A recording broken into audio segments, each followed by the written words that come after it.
Hello everyone, I'm Charlotte from MDPI and I will be your host for today. Welcome to the fourth and final live session of the first electronic conference on Universe. This e-conference is hosted online from the 22nd to the 28th of February 2021 and is organised by MDPI and the journal Universe.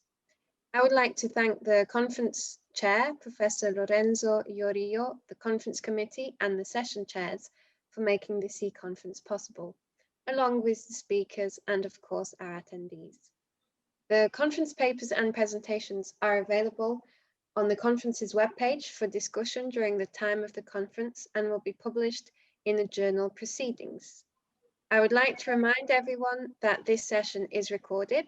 The recording will be made available as soon as possible and will be posted online alongside the 3 other live sessions of the e-conference. This webinar is also being live streamed on MDPI's YouTube channel, so hello to those of you watching us on there. Today's live session is chaired by Dr. Paolo Giacomelli from the National Institute for Nuclear Physics in Italy. Dr. Giacomelli's research interests lie in experimental high-energy particle physics, Higgs physics, and standard model of particle physics. Thank you, Paolo, for chairing this session. Each presentation will be followed by a question time. If you have any questions for our speakers, please feel free to post them in the Q&A box at the bottom of your screen. If you wish to ask your question in person, please raise your virtual hand and I will hand you the microphone. That's it from me. I now hand over the mic to our session chair and wish you a pleasant webinar.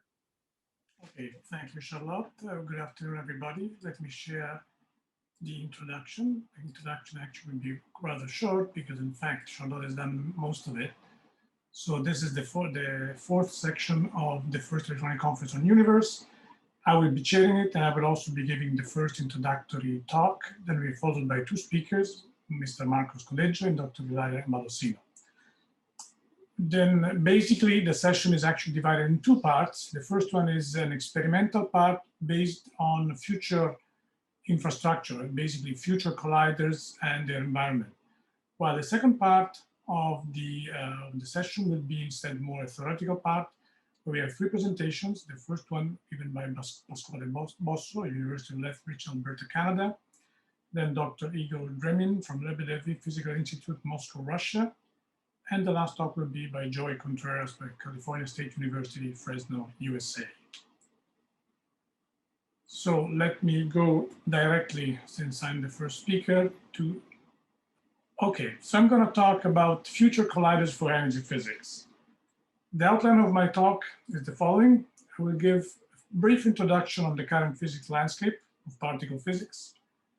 I will talk about the most well-known and most powerful accelerator of today, the LHC, and its future second phase of operation, highly luminous LHC. Then I will talk instead about proposed future colliders. Colliders do not exist at the moment, and they're being proposed. They're not yet approved projects. You will see that we have a couple of projects for a very large circular lepton colliders and two proposals for a big linear lepton colliders. We also have two proposals that actually follow the circular lepton collider that could eventually host in the second phase a very powerful proton-proton collider with energies ranging to 100 TeV and even more. Then we'll move to instead an approved future collider, which is the electron-ion collider, the EIC, which will be hosted by Brookhaven National Lab in the US. Then we'll talk to even more futuristic colliders that could be a possible M.I.U.R collider.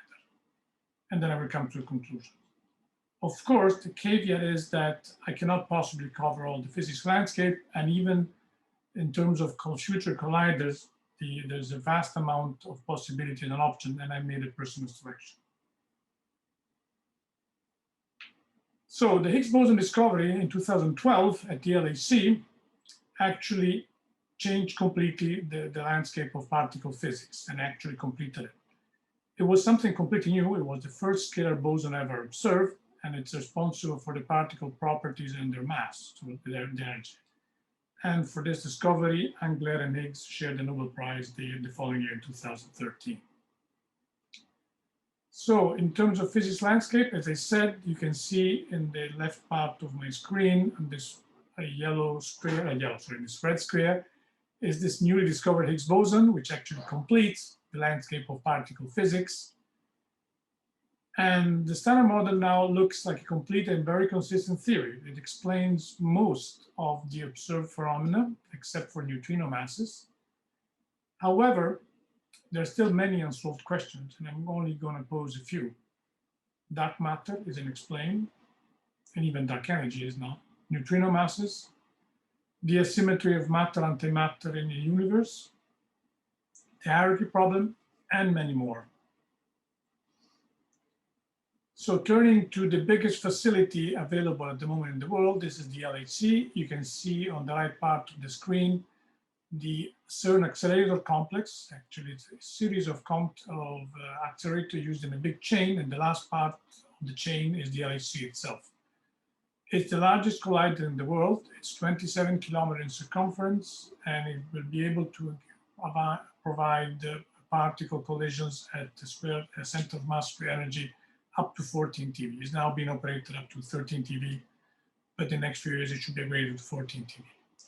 And it has instantaneous luminosities around 2 times 10 to the 34 centimeters minus 2 seconds to the minus 1.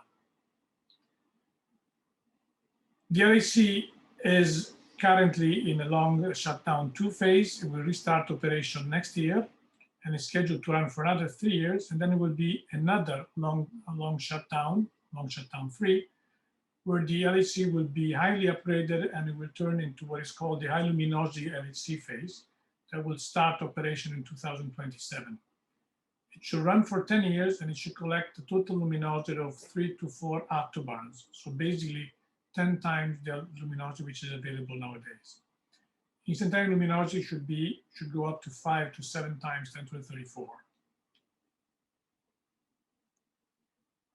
So what are the physics program priorities for HC? Clearly, the discovery of the Higgs defines the basic priorities. So with LHC up to LS3, which we will have collected of the order of 300 femtobarns, we would like to measure the Higgs boson properties in the best possible way. So this is the mass, JPC, the width using an indirect method, and measure all the couplings of the Higgs boson with other particles with a precision between 5 to 15%. And clearly also search for new physics at a higher mass scale. So it could be hints of SUSY or more exotic physics. With the high luminosity LHC phase, which will run at 14 TeV until roughly 2037, and we collect basically 10 times the luminosity collected at LHC in the first phase, or 3,000 femtobarns. We will improve further the measurements on the Higgs boson. We will study possibly very rare Higgs boson decays, like for example, Higgs 2,2 muons, and possibly also have the first measurements of self-coupling of the Higgs. We'll study vector-vector scattering, and if anything is discovered before the LHC phase, the high luminosity LHC phase, we will clearly characterize it in the second phase at 14 TeV. And of course, since we will have this very large integrated luminosity, we'll be able to search for new physics in very rare processes. So let's focus a little bit on Higgs physics at high luminosity LHC. Higgs physics can be produced, well, Higgs boson can be produced in 4 different processes: gluon-gluon fusion, vector boson fusion, TTH production, where the Higgs is produced associated with a pair of top quarks, and associated production where the Higgs is produced in association with a W or a Z boson. You can see here on the right the branching ratio of the Higgs, and you can see as a function of the Higgs mass, but now we know the Higgs mass around 125 GeV, so this pink line, you can see that the Higgs can decay in a big variety of different particles, and the largest couplings are in fact to the particle with the highest mass kinematically available. So there's a large variety of final states that have to be studied and which are being studied. So what can we do at high luminosity LHC, as I said, we can measure the existing decay channels with the possibly highest precision and try to observe where the Higgs decays, like Higgs to mu, Higgs to Z gamma, maybe even Higgs to CC bar, even though this might be difficult. And we want to have an indirect measurement of the double Higgs production, where we have the Higgs self-coupling. And as I said, vector boson scattering is another important asset. And of course, having a very large database of events, we could look for possible deviation from the standard model predictions. But after LHC, where do we go from there? In fact, we are in an interesting situation. We don't have any experimental hint to the origin of these observed phenomena. And we don't have a clear hint to which is the best direction to go. So we don't have a clear energy for a scale of new physics, and we don't know the coupling strength of this new physics to standard model particles. Therefore, any next facility or any next collider, if you want, has to be extremely versatile with a reach as broad as possible. So we need to have more sensitivity, more precision, and eventually even more energy. So a high precision, high intensity lepton collider, followed later in a second step by a high energy hadron collider, seems to offer the best solution in terms of physics reach. So let's move to future colliders. There are several options of lepton colliders or electron-positron colliders. Actually, there are circular options. The two are proposed, one in China called CPC and at CERN called FCC for future circular colliders. We also have linear proposals on the table. So we have CLIC, again proposed at CERN, and the International Linear Collider proposed to be hosted in Japan. Speaking about the future circular collider at CERN, the ultimate goal would be to have in this very large tunnel of 100 kilometers circumference, and actually to host such a big collider in a region where there's plenty of mountains like Geneva is not easy, but there's found a possible solution which would avoid the Jura and the Alps, and it would go around the Salève and just for a few kilometers even below the Lake Geneva. And it will use LHC as a pre-accelerator. So this very large ring will host in the first phase an electron-positron collider with a center of mass energy ranging from 90 GeV to 400 GeV roughly. And in a second step, we'll host a proton-proton machine with a center of mass energy reaching and possibly even exceeding 100 TeV. And from the European strategy published last year, this is the highest priority post-LHC accelerator project for Europe.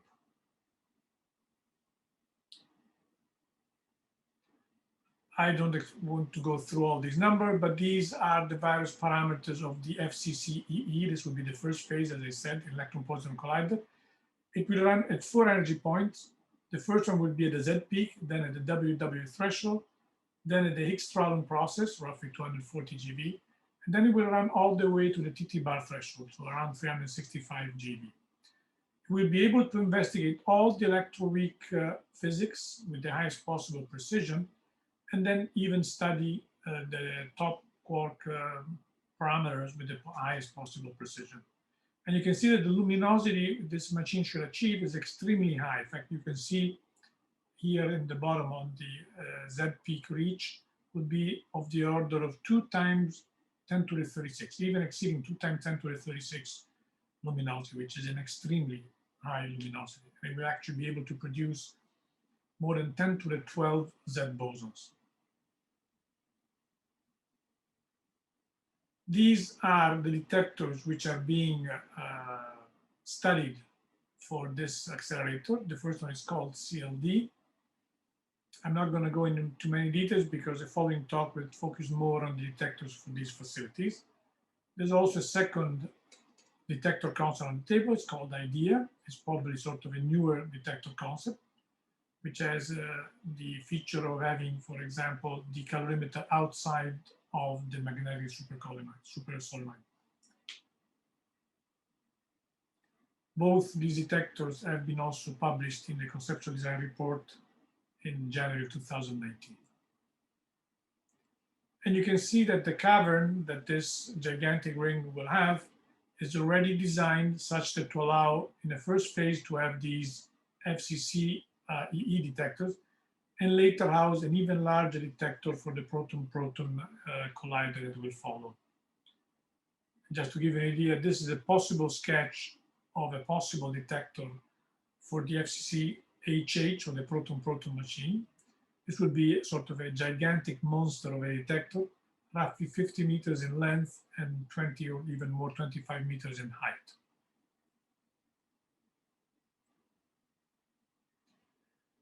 This is a possible schedule of the FCC. We're basically at year 1, so the first 6 or 7 years will be studying all the administrative and the technical preparation which are needed to construct and actually obtain the agreement to build such a machine. We start operation roughly in 15 years from now, so toward the end of the high luminosity LHC phase. And then it will run for 10, 12 years as a lepton collider. Then will be followed by a dismantling of the collider and installation of the new proton-proton collider that will run for another 15 years afterwards. So it's a very ambitious program. And as I just said, FCC could start operation in the early 40s, while the FCC-HH, or the proton-proton machine, could start in around 2060.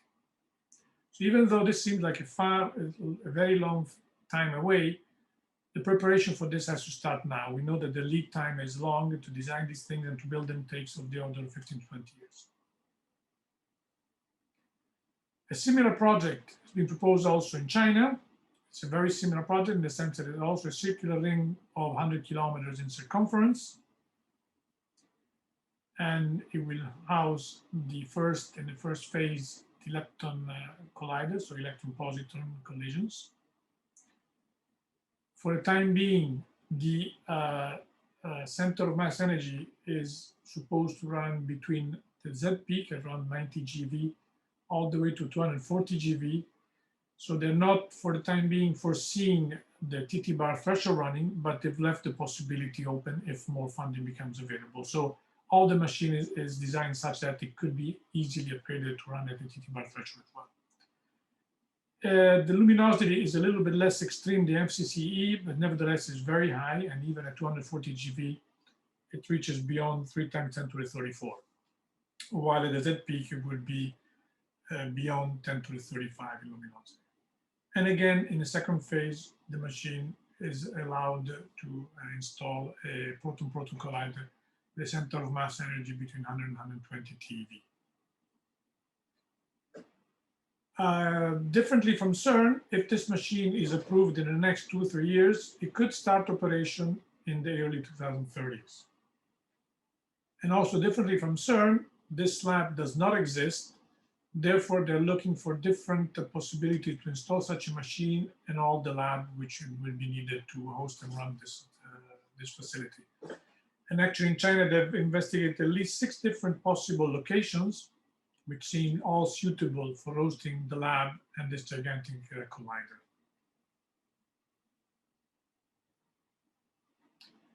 In terms of detectors which could be suitable for the CPC is the first phase of this machine, we have a first detector which is actually basically very similar to the detector which was proposed, and it still is proposed, for the International Linear Collider, so it's ILD-like, which includes, again, a very precise vertex detector, followed by a tracking detector made with silicon detectors.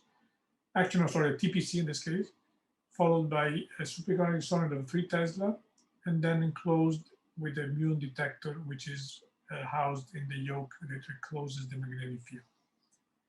And the other detector is the same one we've seen also for FCC, which is IDEA. IDEA is being proposed for both FCCE and CPC, and for the time being is being retained for both. And these 2 detectors are documented in the conceptual design report we just published in November 2018. The CPC timeline is shown up here. Of course, all of this is still tentative because this project is also not approved yet. But the Chinese colleagues are hoping to get an approval possibly in 2023. And if this would be the case, then the machine could start construction immediately afterward, and it could possibly start operation in the mid-30s, so 33, 34. And they probably would start first with the Higgs phase, then go back to the Z peak, and later to the WW threshold.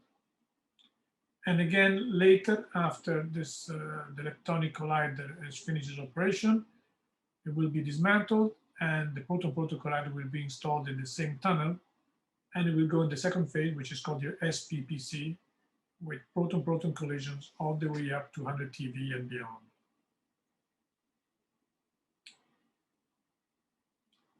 These are the parameters which are foreseen for CPC. Again, I'm not going to go through all these numbers, but you can see, for example, here highlighted in this red ellipse, this would be at the Higgs peak, so 240 GeV.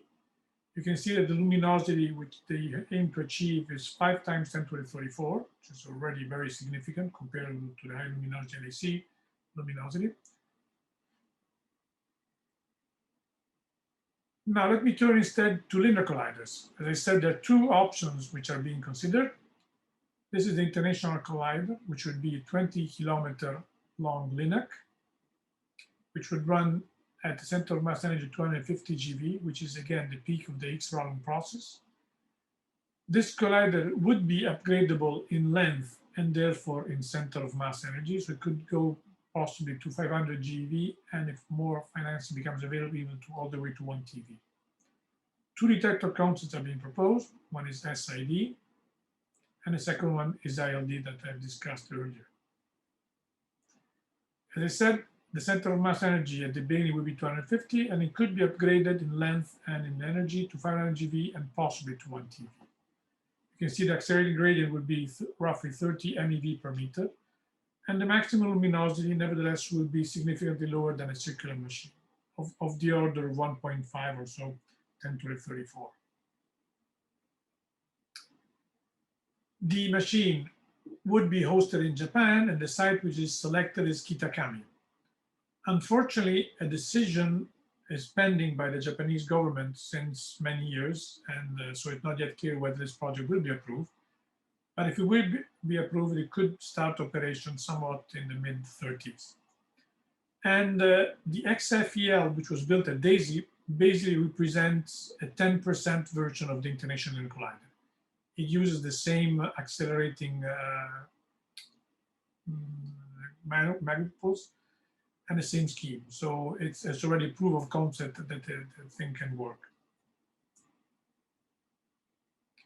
Another linear collider called CLIC is proposed at CERN. CLIC would have the advantage of having a higher accelerating gradient. And in fact, in the first phase, it would run at 380 GeV, and then possibly could be extended to a second phase of 1.5 TeV center of mass energy, and later on, even all the way to 3 TeV. One of the detectors which is being proposed will have a 4 Tesla solenoid, a silicon tracker, high gravity calorimeter, and a muon detector. You can see here a pictorial view of what it would be the tunnel of CLIC.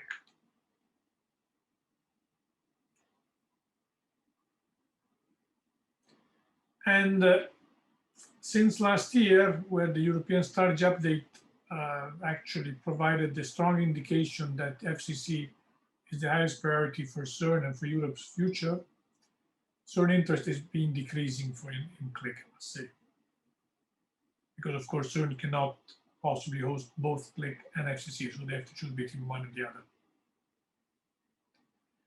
Here you can see these future lepton colliders luminosities. In fact, you can see here on the left side, the circular colliders, FCCE and CPC. You can see the various dots which correspond to the luminosity at the Z peak, the WW threshold, the Higgs Rolling peak, and the TT bar threshold.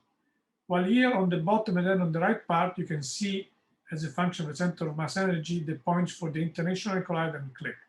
So it's clear that at low energy, the circular colliders have a significant edge in terms of luminosities. While the advantage of linear colliders is that they can extend to higher center of mass. So there's a clear advantage, as I said, for circular colliders in terms of center of mass energy, but the linear colliders have a higher energy reach, but still significantly less than what could be done later in the proton-proton collider.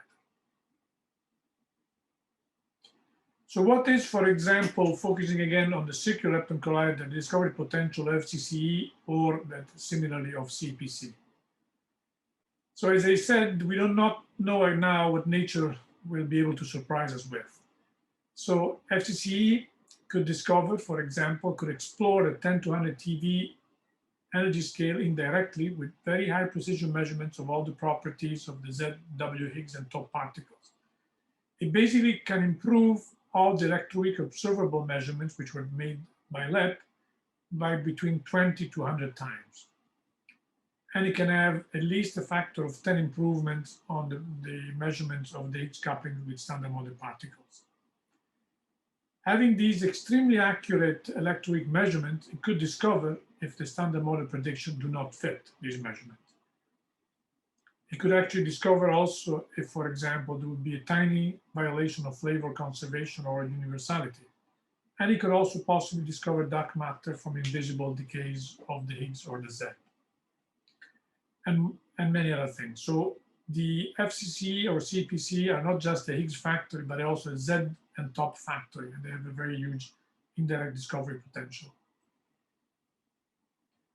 This, for example, is a table of the electroweak observables at FCCE. You can see the middle column, which is current precision. All these measurements, for example, MZ, gamma Z, and everything else, these all come from LEP.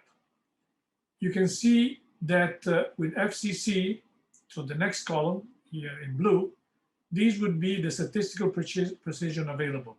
You can see that we really have an improvement between 20 to 100 times compared to LEP. But also this will clearly call for a very big improvement in the theoretical prediction for these measurements, because otherwise the statistical measurements will be much better than the systematic uncertainties.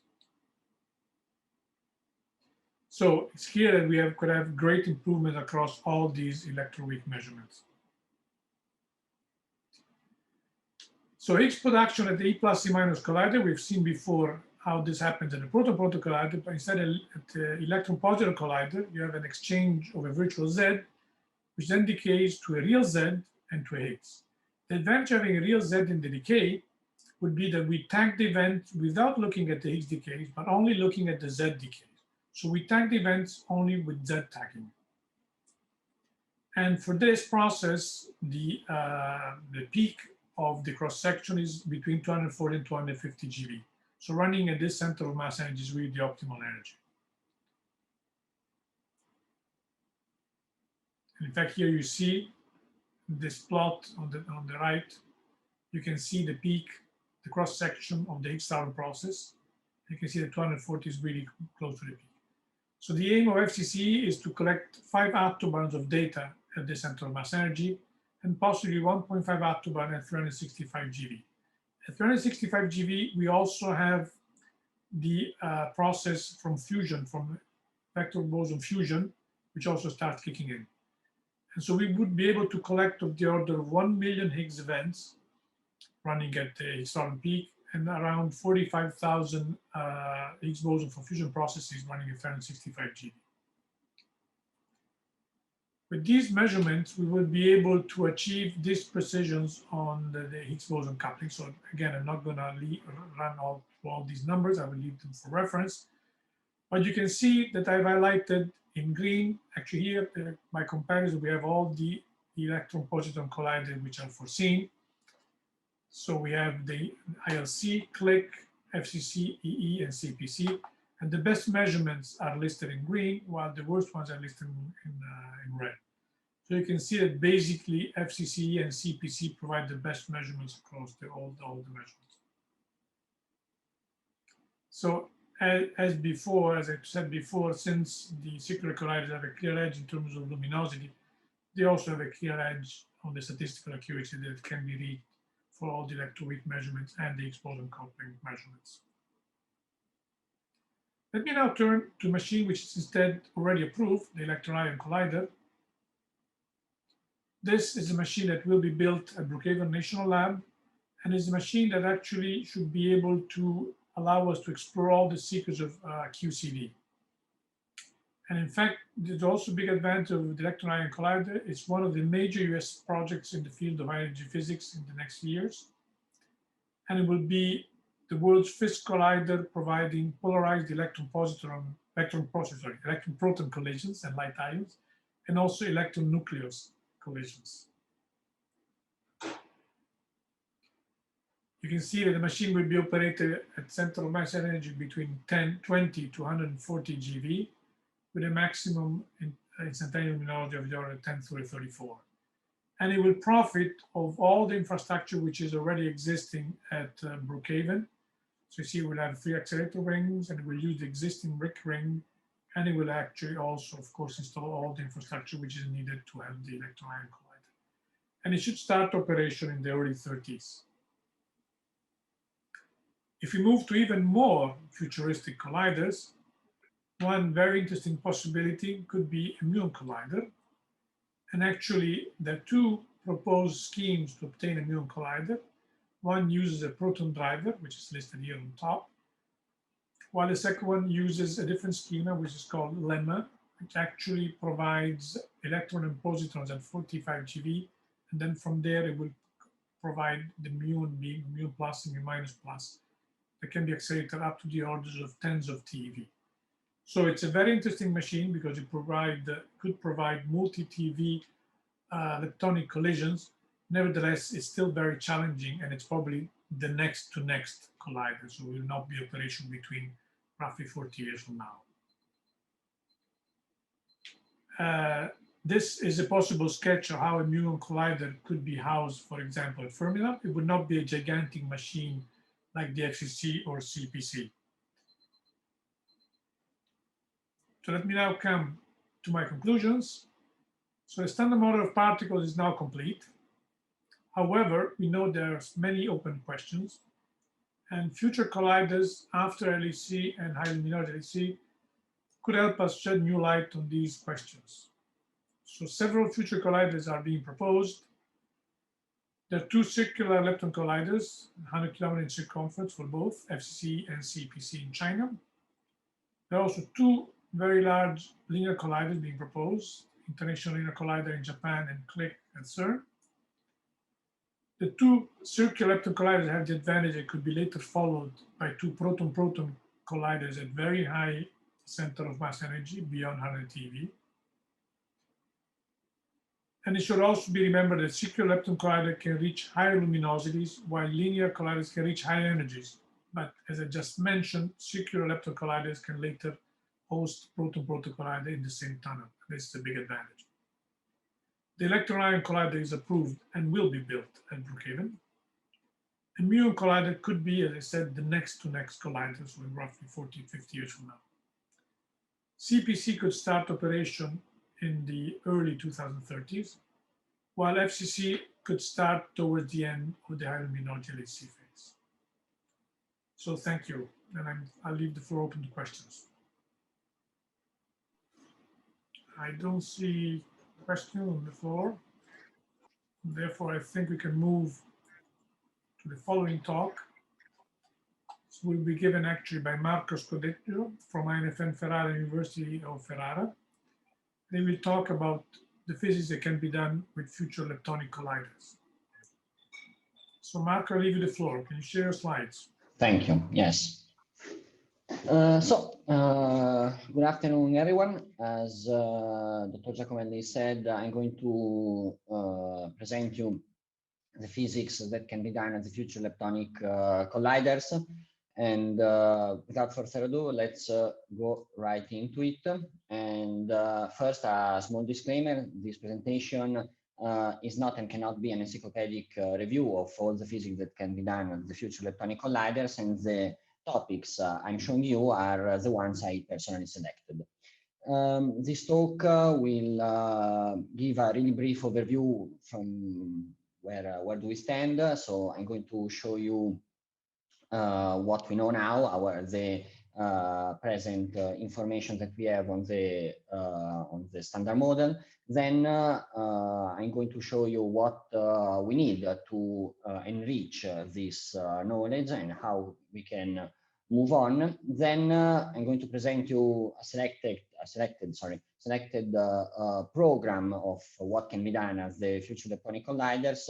I'm going in fact to show you the electroweak and the X programs, the top physics that can be performed, and then some searches beyond the standard model. Finally, we reach the conclusions. So, as I said, where do we stand? LHC and other colliders confirmed and tested the standard model up to the electron volt scale. As we know, in 2012, the standard model was crowned with the Higgs discovery, and no real evidence of new physics has been found up to now. As we know, these last 2 points are not, say, completely true, because we know that the discovery of the Higgs has brought a lot of open questions, ranging from the infrared simplicity to naturalness, to the question if this Higgs is the real standard model Higgs or just one of the many entuplets. The related strong CP problem, then we know is there too. Regarding the new physics, well, we know that no evidence of new physics. That's not completely true. We know that there are cosmological observations for dark matter. We know that the strong connection between neutrinos and leptogenesis, and this brings us to the question if the lepton number conservation is an accidental or an exact symmetry. Then the whole flavor puzzle that would need presentation on for itself, obviously. So we all know that these problems are there. And so what do we need to understand and to try to solve these problems? Well, we need an increased sensitivity in general to new physics that can be reached by more statistics and or higher reachable center of mass energies.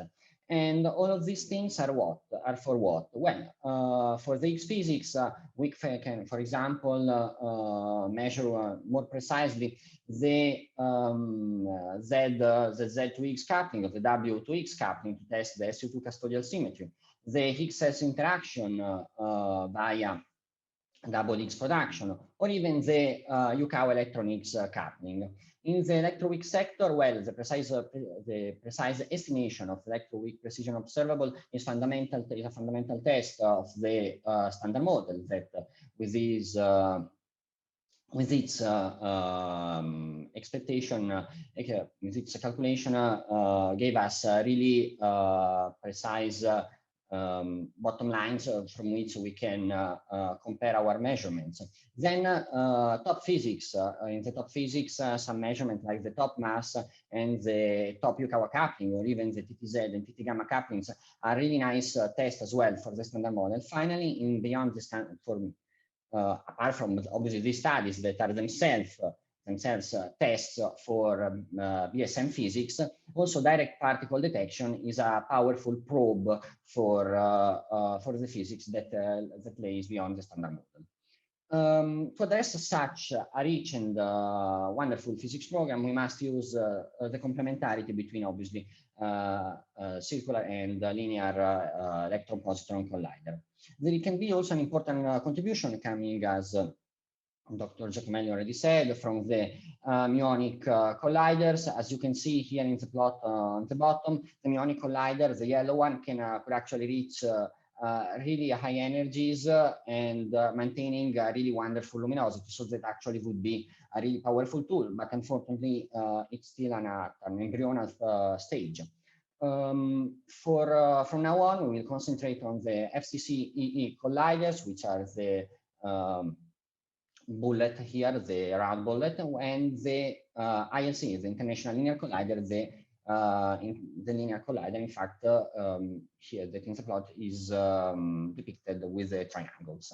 So let's start with FCC-EE. FCC-EE is a circular collider, as already mentioned, has many data taking proposals associated to it, can reach the highest statistics at the low energies, but unfortunately, obviously, it's strongly limited to the due to the synchrotron radiation at the center of mass energies beyond 350, 400 GeV, so beyond the TT bar threshold. The data taking, independent from if we take in the proposal 1, proposal 2, in general, has the aim to take data around the Z pole, the WW threshold, the ZH cross-section maximum, roughly around 240 to 250 GeV, and to reach up to the TT bar threshold that we said around 365 GeV. One important point is that instead of running at the top TT-bar threshold, the data taking plan one, as I'm showing you here, considers running at the X at the X pole, meaning, as I'm going to show you later, that actually we could measure with quote unquote almost for free the UCAO electronic scattering. So it would be a really wonderful measurement, this one, as I'm going to show you. And in general, the plan, independent from the data taking proportion, is to operate from 10 to 15 years with 2 interaction points.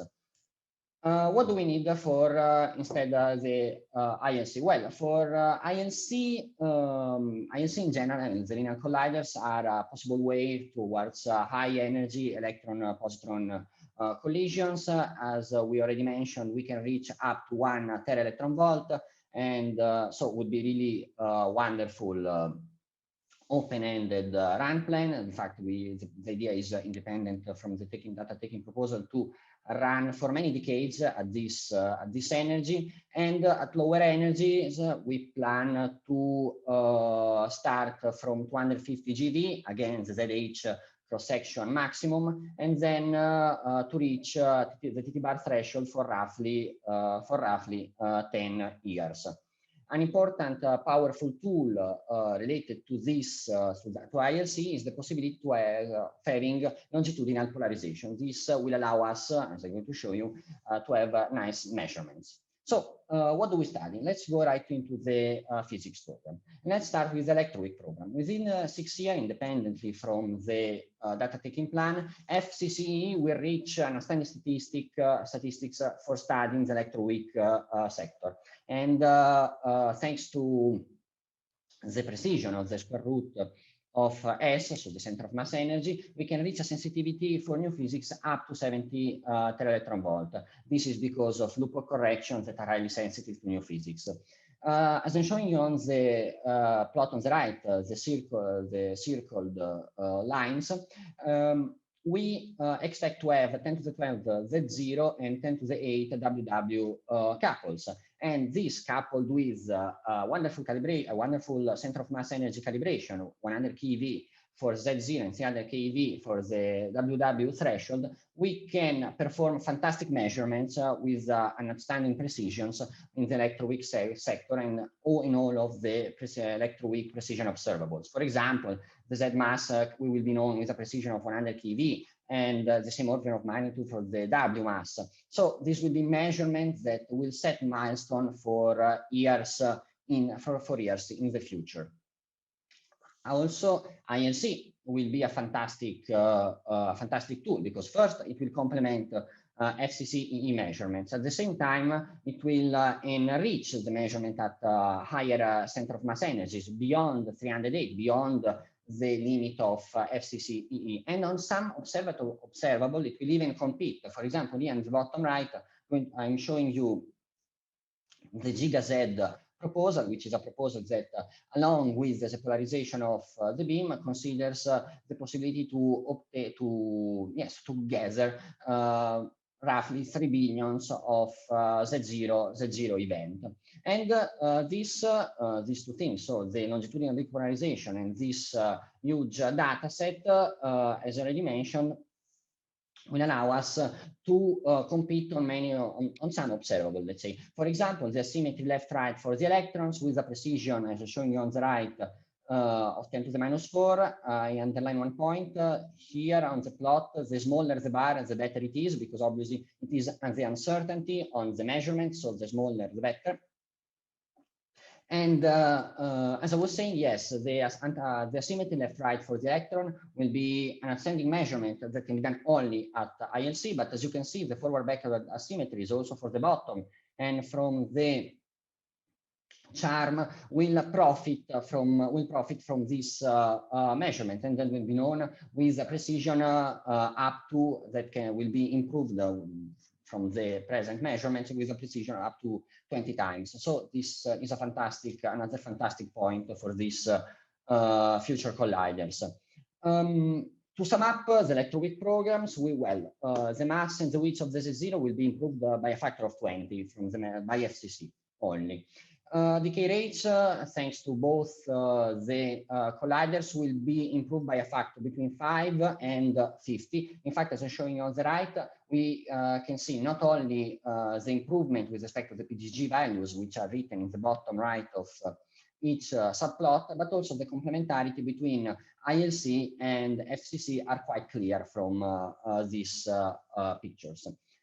So now, what about the Higgs program? Well, the Higgs program will profit a lot as well. For example, FCC, in fact, will give us the most precise measurement on the ZZ Higgs coupling, 0.17%, and this obviously thanks to both the interaction point and running at the ZH cross-section maximum. At the same time, ILC will obtain a better measurement following the H2 channel for the WW Higgs coupling with a precision of 0.24%. And this combination obviously will allow us to prove the standard model via the custodial symmetry. This, again, is another powerful tool for probing the BSM. Also, the other coupling probably will profit from the combination and the competition between these two colliders. In fact, will reach an outstanding precision up to 0.1%. The BB, the bottom Higgs coupling with an accuracy of 0.5, between 0.5 and 1% will be known. And similarly for the charm Higgs coupling, which it's still a long channel, also at LHC. And on the bottom, I'm showing you the coupling strength modifier, which has just defined the ratio of the coupling to the coupling of the particle that is written, for example, tau W top, and the coupling to the X, and the coupling of this particle to the X in the standard model. As you can see, once again, the complementarity of FCC, EE, and ILC is quite clear, and also we can see their competition on some measurements. One, in my opinion, really nice measurement that can be performed at FCC is the Yukawa coupling Higgs to electron. In fact, with a monochromaticity of its being 10 megaelectron volt, we can sit at the Higgs center of mass energy and measure the cross section. And after 1 year, with 2 interaction points, we can observe a 2 sigma XS. And potentially with 4 interaction points in 3 years, we will have a 5 sigma SS, meaning that we can declare this the Higgs production to be seen in this way, electron to Higgs. The last point that we can mention about the Higgs program is the self-coupling. The self-coupling, in fact, will be under a magnifying glass. Particularly, can be studied directly at the ILC, because thanks to the di-Higgs production mode, that energy so beyond 380 GeV, but also below HH threshold, the cross-section of the ZH can be still used because it's still sensitive. It can be still used for the trilinear estimation. Using the Higgs decay, the sensitivity of 10% thanks to ILC 1000, so reaching 1 TeV, can provide a 5 sigma discovery, meaning that with this, we know we can measure, and we know that we can say we discovered the trilinear Higgs self-coupling. The second method, so using FCCE, can still give a pretty decent sensitivity, 20%, as also I'm showing you on the right here on this slide, and it has still the potential of discovery, but obviously 10% is better than 20, and 10% discovery is a safe level. Top physics, what about it? Well, along with other electroweak precision observable, FCC can also assess with the 50 MeV precision the mass of the top. As I'm showing on the right, the mass of the top and the mass of the W can in fact use to probe the standard model, because can be plot one against the other, and on top of this can be superimposed this standard model Higgs line. And if the whole point is that if you concentrate on the blue circle FCCE direct, meaning that if we measure these two quantities and if the circle does not lay on the line, well, we simply discover that the standard model X is not what we expect it to be, obviously, or well better, that the measurement that of what we call the standard X model is not it's not of the standard model X. Also, FCC EE can perform a really nice measurement of the red line at the Z pole just by measuring the electroweak precision observable. So already that is quite a decent measurement. At the same time, ILC can also perform a similar precision. And if we run at this threshold, or if you run above, we can reach still an 80 MeV precision. So again, it's a really nice, again, this complementarity between the two colliders. At higher energies, so beyond the TT bar, or at and beyond the TT bar threshold, we can measure the TTZ and TT gamma coupling, which are can be used for future TTH coupling in a hadronic collider. And the longitudinal beam polarization obviously will be of fantastic use for this measurement, because we can disentangle the different polarization, and ILC, thanks to these quantities, in fact, is able to address all the form factors that parameterize these quantities. As I'm showing you also as I'm showing you also on the right plot here, sorry, you can see that actually FCC and NC can also have the power to disentangle other non-standard model prediction with respect to the standard model prediction. In fact, all the small balls that are not that are either black or purple, they are different standard non-standard model predictions, and obviously this is a powerful tool, and once again to prove a standard model. Top physics, last point is that at ILC we can also measure the TTH, so the top Higgs Yukawa coupling with a 20V with a 1.6 precision, and this is a fantastic measurement because it can is a measurement that will be rivaling with the FCCHH precision. In fact, we can reach with FCCHH 1% precision. So we see once again ILC is still a really fantastic tool that will be fundamental for high energy physics. Beyond the standard model, what can we do? Well, actually already what I showed you is are all tests of the standard model and hence of beyond the standard model, obviously in a broad from a broad point of view. But also BSM can be investigated via direct searches and observation of new particles. In order to cover many order of magnitudes for couplings and masses, we need this search to be broad and diverse. For example, feebly interacting particles, FIPs, can be found with density frontier, especially FCCEE running at the Z0 pole. And because this particle can interact, obviously feebly interact, so without not strongly interact with standard model particles. So one example for these FIPs are the ALPS interaction-like particles. These are gauge singlet pseudoscalar particles that interact with fermion fields with the dimension 5 via pseudoscalar portal operator. ALPS can be explored by both circular and the linear collider for below 100 GeV with, we expect tri-gamma signature, as you will see, plus and minus going to gamma action, this ALP action-like particle, and then this ALP going to gamma-gamma. So this is the signature. Below 100 GeV, we said we can make use of both colliders. Above, actually, ILC, as I'm showing you on the plot on the right, ILC with the black line dominates. One last point about BSM, another possible extension of the standard model, contemplates the existence of heavy sterile neutrino states called HNL or heavy neutral leptons. The heavy neutral leptons, Motion model predicts their existence below the electroweak scale, though they mix with the standard neutrino in a way that is proportional to the mass of the neutrino to the mass of this HNL. So their mixing angle is really, really small. The signature for this actually could be an isolated displaced vertex and a violation of lepton flavor and violation of lepton number conservation. On the right, in fact, I'm showing you the capabilities of both ILC and FCC-EE.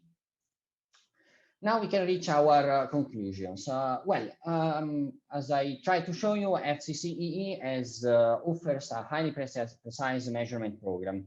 In fact, it can go from electroweak measurements to flavor studies, and FCC can also profit from direct observation of new physics.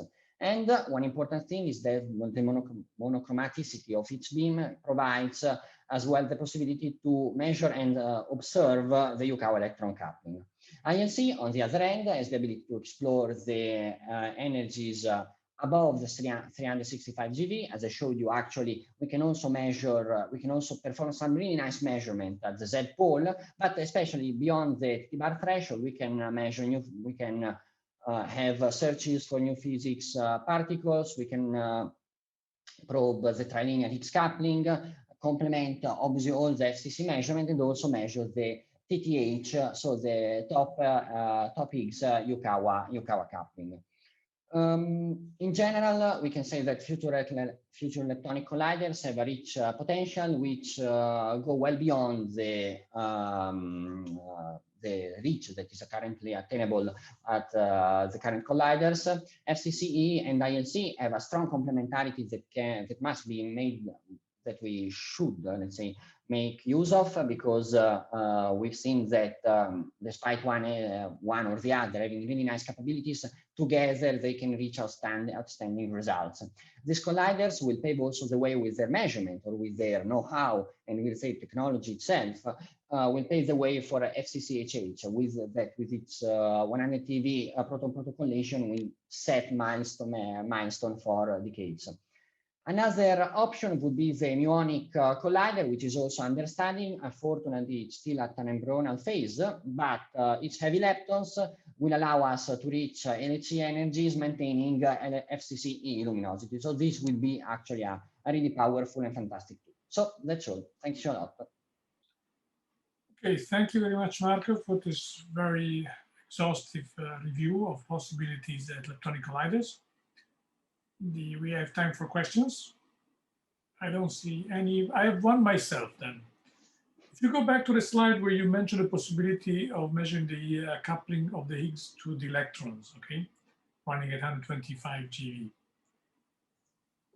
That, I know that does look like a very interesting possibility. Nevertheless, one thing that we have to be extremely careful, we have to know the beam energy with extreme precision. Otherwise, we would easily miss this signal. Do you have anything to comment more? Do you have more details about running at this particular energy? Well, this particular energy, the only thing that up to now is usually mentioned is that the plan is to reach a monochromaticity of 10 megaelectron volt, and then to perform a scan in the cross section. Mostly it's that. Okay. So yes, actually 10 MeV would not, it's not really outstanding, but still could, I mean, we can see that it's 10 MeV over 125 GeV, so it's actually a really, probably would be enough. Obviously, this then the statistics also will be really high. We have 20 inverse afterburn, so the statistics and the systematics, if they are maintained under control, I think this measurement is quite attainable, let's say. And also, I think this is the only way in history we'll be able to measure such a coupling. Right. Okay. Any other question? No. If not, let's thank Marco again. Thank you a lot. And we move to the next talk, which is by Ilaria Balossino from INFN Ferrara and also IEP Beijing. And she will tell us which or how are made the detectors, or how are thought the detectors that should allow us to do the physics that Marco spoke about. Yes, thank you, Paolo. I'm sharing the slide. I hope you can see them.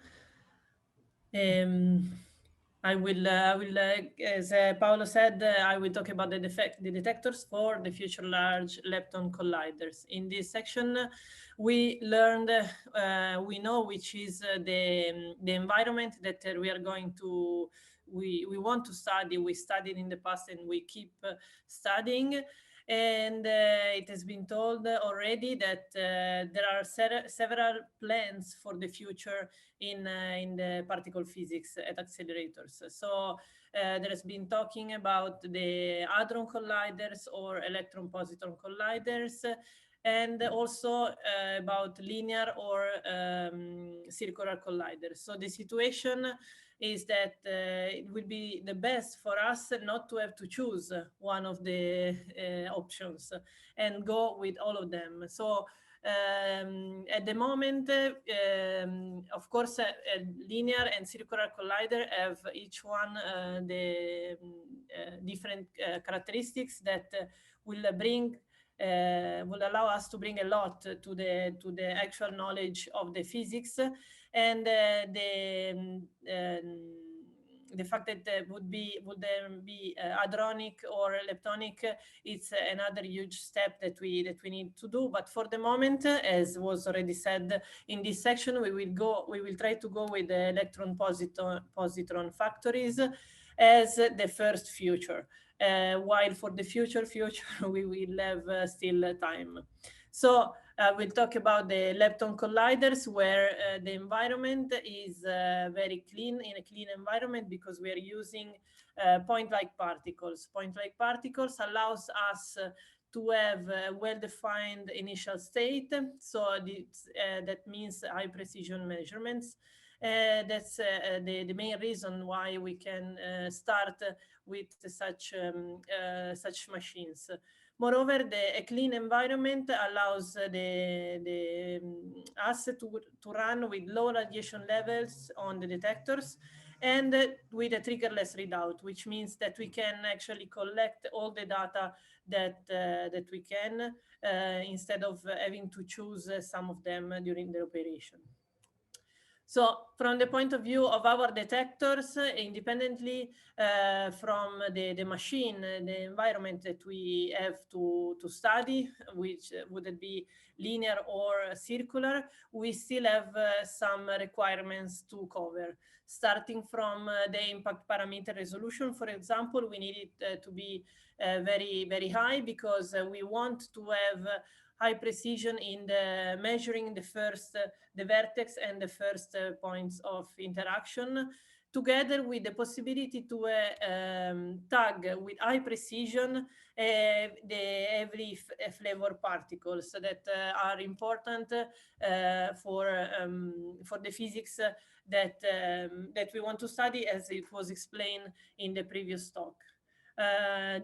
Going on with the requirements, of course, we need to have a good momentum resolution, because since we have a clean environment, so it's already a high precision environment with the leptonic colliders. So we want to be able to study the missing masses and improve what we also improve to what we already learned.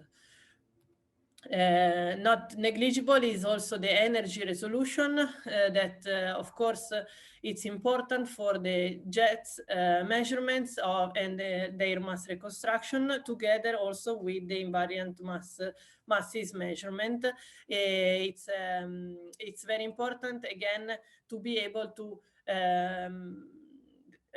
have a high energy resolution. Last but not least is the particle identification. We know very well from our experience in all these years that it's really important to have a good separation of the decay channels. So to be able to track all the particles and identify with the different particles, starting from the lepton and photons, that allows us to disentangle the background that comes from this environment with the final actually signal. And of course, the well-known need to separate properly the information of pions and kaons, or kaons and protons. So to answer all these requirements, I will introduce to you two conceptual designs among all the others that Paolo introduced at the beginning of the session, with particular attention of one design that is specific for the linear that will be specific for the linear collider and has been developed in that direction, and the other one that is instead pending for the circular collider. So these two ideas are share, let's say, the geometry of the building of the detector. Of course, in both machines, we will have one interaction point. So our goal is to build the spectrometer to cover as much as we can of the full solid angle. Here I report some of the main characteristics for each machine. On top, the idea, the design for the linear collider is thinking to have a full silicon tracking system, followed from going further from the interaction point, followed from a high granularity calorimeter system that shares the electromagnetic and the hadronic calorimeter. Then there will be the superconductive solenoid outside of the calorimeter, and then the return yoke will be instrumented with muon chambers. This is a design that, of course, has been prepared following the full experience that we had in the past, and that we are still having in the particle physics. So it's using all consolidated concepts. The other idea of the detector, which is actually called idea, as Paolo mentioned before, for the circular collider, is to have only a vertex detector made with silicons, and still to use a ultra lightweight chamber. Then one of the innovative parts is to use the solenoid coil inside the calorimeter system. That would be outside again with a dual readout. And then at the end, the return yoke will be instrumented with the micro air well chambers. This again is a design for the circular collider, and we are trying to propose something new to move further from our consolidated knowledge. So we want to try to be a bit more innovative with it. I will follow this geometry in the following slide. So pretty much on the left, you can see the characteristics correlated to the idea of the conceptual design for the detector for the linear collider, while on the right, the one for the circular collider. They both share, as I already introduced you, their geometry from the interaction point. We will talk about the vertex detector, and then we will go through all the subsystem until the final muon detector and the magnet. So starting from the vertex detector, I tried to summarize the graphic of the presentation with red frames for what concern the linear collider, and blue frames for the circular collider. So for the linear collider, the idea is to use only silicon for the vertex and the full tracking system. And the geometry you can see from the top central picture is from the beam pipe that here is in yellow, is composed by a barrel part and the end cap, from both sides of the interaction point. All will be instrumented with the pixels. And here on the left, you can see a sketch of the sizes of the barrel part. On the right, there is and on the bottom part, there is instead the concept for the circular collider. Also in this case, we will use silicon pixel sensor in the inner layer that you can see here, very, very close to the beam pipe, while the outer layer of the barrel part will use strips, and the discs again will be built with pixels. This both design will allow us to keep the material budget very, very low, below 1%. I tried to perform a little exercise because I think it was very curious. I tried to superimpose the two pictures that I showed before to show you the different geometry sizes. So here you can see that from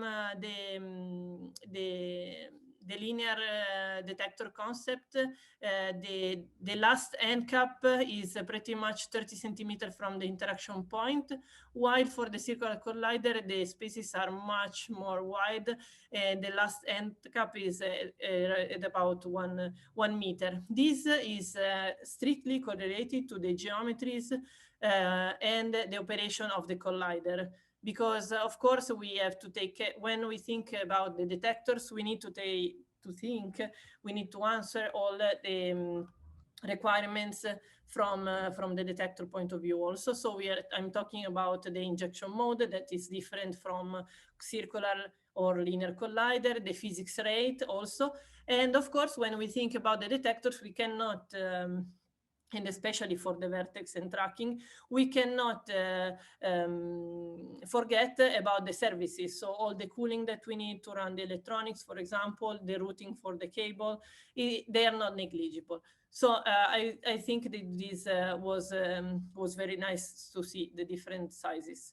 In this case, in both cases, anyway, the single point resolution aims to be around 3 micrometers. And here I report you the studies, the simulation done for a track angle of 90 degrees along all the momentum of that we expect in the machines, both for the impact, the resolution of the impact parameter, and for the position along the beam axis. And you can see that we are in both cases, again, the red is linear and the blue is the concept for the circular collider. In both cases, we are able to keep it very low for all the values. So moving to the tracker, on the left, the linear spectrometer idea for the spectrometer is to use again silicon with both pixels and microstrip geometry. Again, we will use barrels in both in the inner part and the outer part that you can see from the picture on the left, and also a certain number of discs both before and after from both sides of the interaction point. The other concept of the detector will be of using a drift chamber that you can see from the bottom picture. Also in this case, I superimposed the two pictures just to show you that the space that these trackers are going to occupy is almost the same, but the difference is guided by the philosophy also. The idea for the concept of spectrometer for the linear collider is to have a particle flow tracking, which means that we want to have as many information as possible of where the track passed. So that's why we need all the layers, as much layers as possible, even if we lose a bit of radiation length. On the other side, the concept for the circular collider is the lighter the better. So that's why we will have a huge drift chamber, ultralight, with more than 56,000 cells in order to be as light as possible.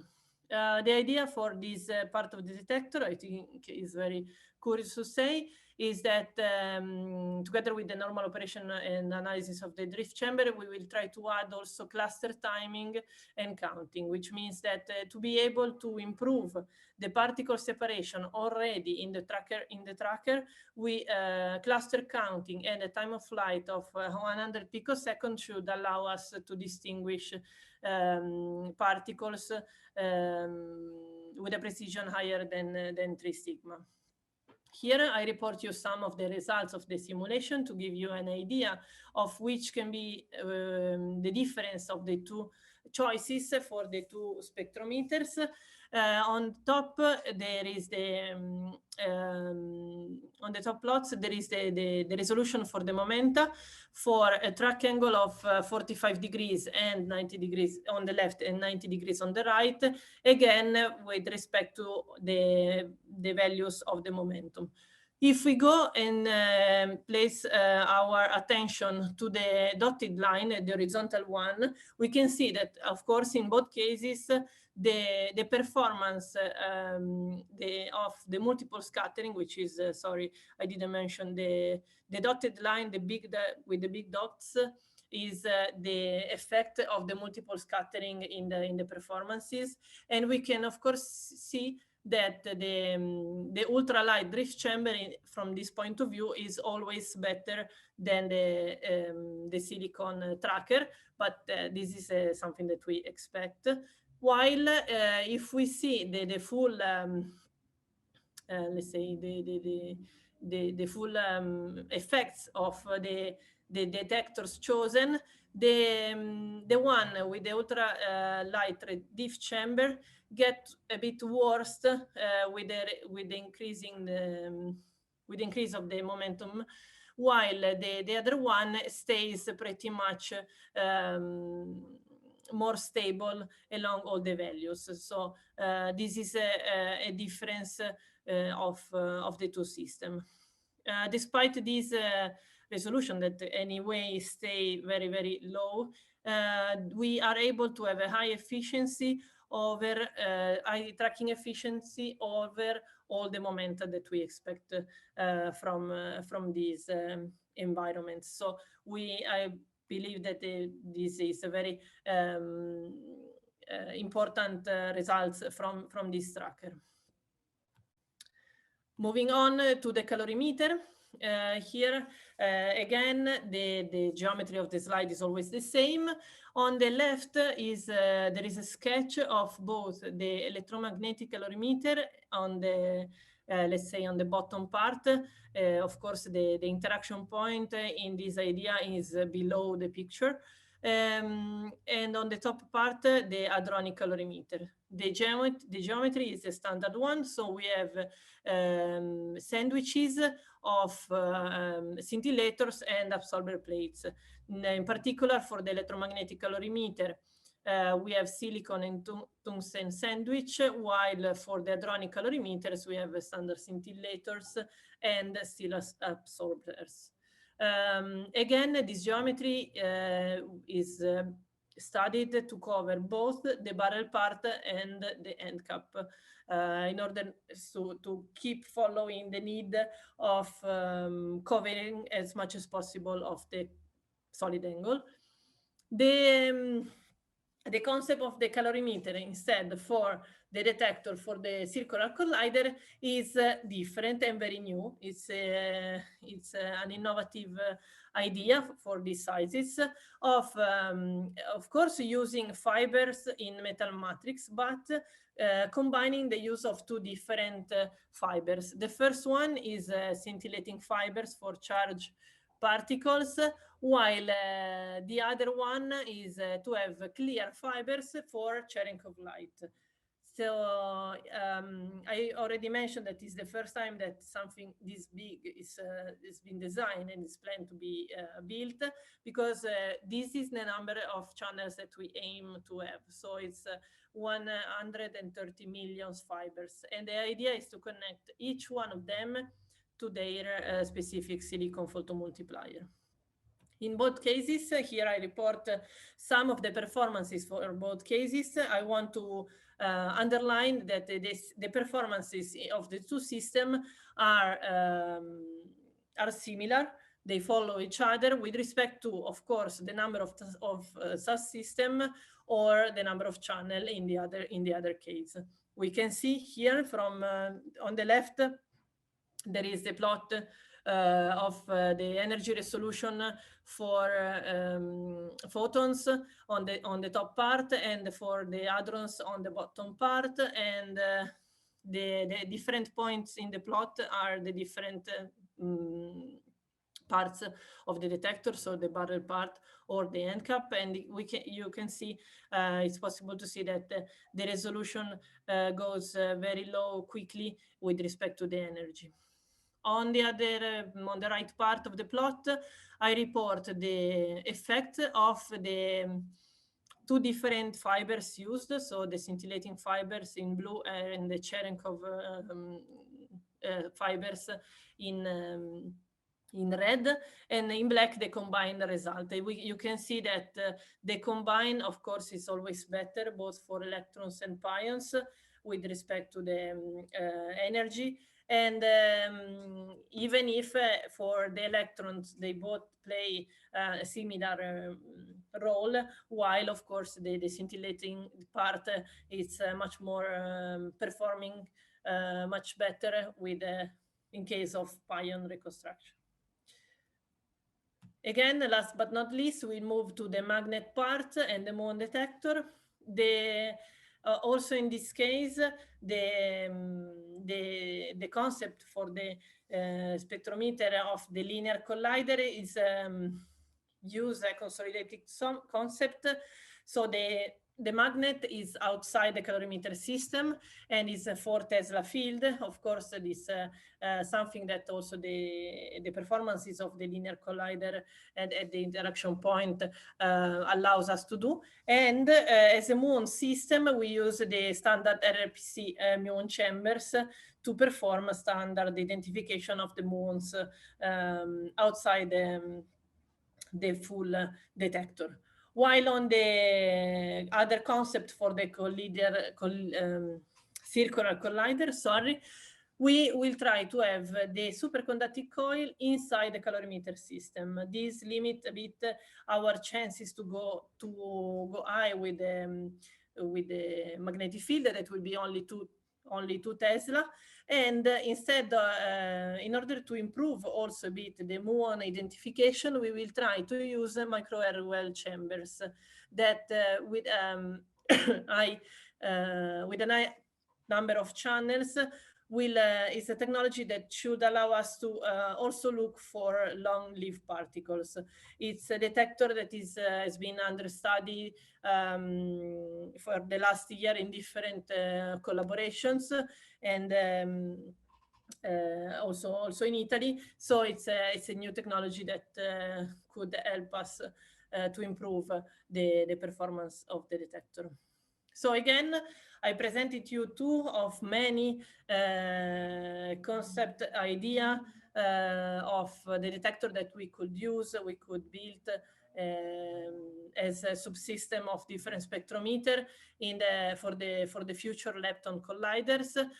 Of course, all these designs follow the need to reach the highest performances as possible. Here, very fast slide. I report again the required performance in the table, divided for the detectors, and most importantly, divided for the physics processes that we want to analyze in this environment. We want to study in this environment. So with this both kind of detector, we are able from simulation to reach 2 GeV resolution on the Higgs mass, as we can see from the left plot. Also, the muon invariant mass analysis show that there is no huge differences between the two systems. Again, here in red is the one associated with the design based for the linear collider, while the blue is the one for the circular collider. We can see that they both perform very well. On the bottom part, again, on the right, there is our capability to distinguish the different jets of the different bosons that we will play an important role in our analysis. And on the top right is a simulation of the recoil mass for the linear collider. So this is a very quick overview on what we can do with these detectors and their performances.